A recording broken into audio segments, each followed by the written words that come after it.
I have a PhD in biochemistry, and it was mostly in molecular marine biology. So I didn't hug any whales or anything like that, but I did work on sea urchins and really tried to understand fertilization in humans with the sea urchin model. So really exciting stuff. I loved it. So that was about, I don't know, probably 15 years ago. And since then really got involved in the innovation ecosystem, first being at UCSD at the engineering school, because that's a great school for innovation and for entrepreneurial minded scientists. It's a great way to foray into that entrepreneurial ecosystem. So I worked there for a while, was the director of Teams and Engineering Service, which was for undergraduates to really partner up with a not-for-profit and actually do something for them. Either create a water system for them to find out if their lake was okay or not, or a senior home, trying to figure out if they could have a better system to track their seniors and do a better job for them. So really great way of getting undergraduate students really broadening their minds and saying, okay, so how do we give back to the community in a social entrepreneurial mindset? And then I said, well, you know what, I don't have enough degrees, so I went to get my MBA at Rady, who has been just a great school to come out of. They have been sponsors of Hera Labs and Hera Venture Summit over the last 2 years, and just have been just a beacon for my launch pad into more of that entrepreneurial mindset. So really great school that I was so fortunate to go to. So, and then after that I met you, and it was great to be able to be part of the Hera family and help out as much as I can with Hera Hub. Perfect. Yeah. Awesome. What do you see happening here? What are you excited about?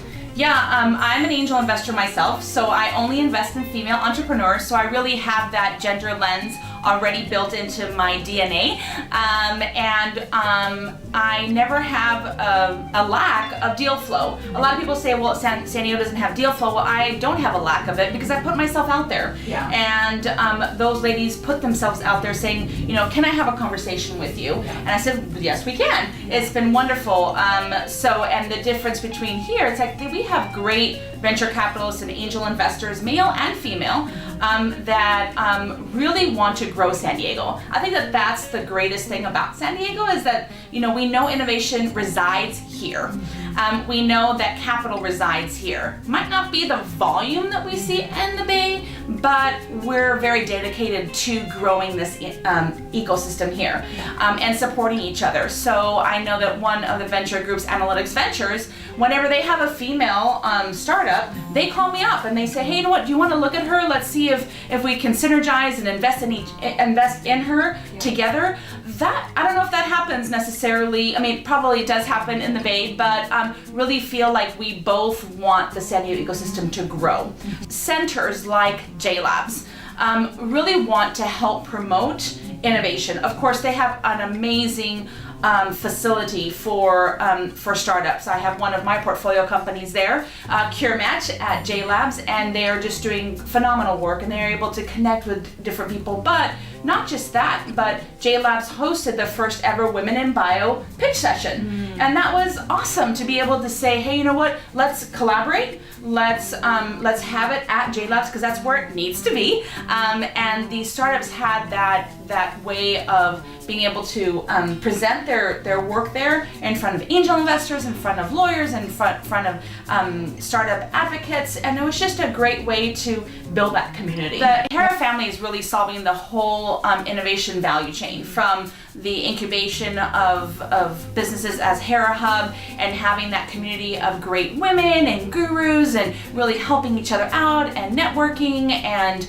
just growing that sense of community and growing that business concretely in a beautiful environment. Anybody who comes in here is more productive, period. So that's kind of like the cornerstone. And then that innovation value chain of saying, okay, how do we educate them? How do we grow them a little bit further? How do we challenge them to be better? How do we challenge them to go to Shark Tank?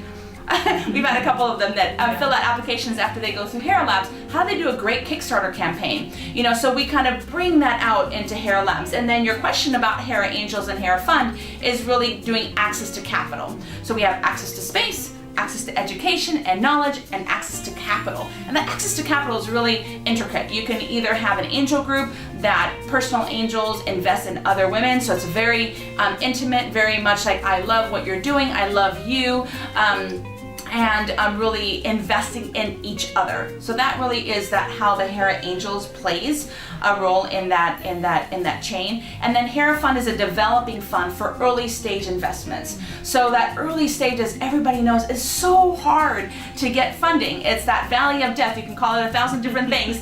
But how do you get funded in that really ideation phase, or even just after MVP, which is minimal viable product? How do you get funding? And so Hera Fund is aimed to enable entrepreneurs to get funded to be able to grow that business.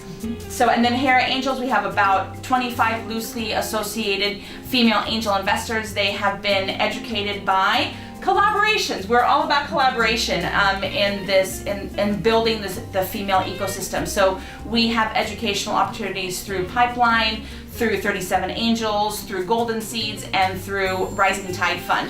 So there's a couple of ladies who have done a couple of those educational components, but then what do they do afterwards? They stay in San Diego and they invest their capital in the San Diego ecosystem. That's the key. That's the key to be able to have that value chain be robust, awesome, educational, networking, getting a community together, getting that access to education, and then getting that access to capital, and empowering and activating those female angel investors.